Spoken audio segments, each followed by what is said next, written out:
Bütün işlərin axırı Allaha gəlib çıxacaqdır. Ya Rəsulum, kim küfr etsə, onun küfrü səni kədərləndirməsin. Onlar bizim hüzurumuza qayıdacaqlar. Biz də onlara nələr etdiklərini xəbər verəcəyik. Həqiqətən, Allah ürəklərdə olanları biləndir. Biz onlara bir qədər gün güzaran verəcək. Sonra da ağır bir əzaba düçar edəcəyik.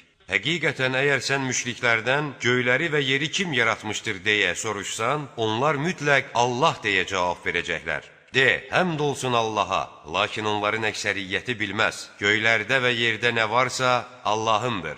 Allah möhtac deyildir və hər cür şükrə, tərifə layiqdir. Əgər yer üzündəki bütün ağaclar qələm, dərya da arxasından 7 dərya qatılaraq mürəkkəb olsaydı, yenə də Allahın sözləri yazmaqla tükənməzdi. Həqiqətən, Allah yenilməz qüdrət, hikmət sahibidir. Ey insanlar! Sizi yaratmaq və diriltmək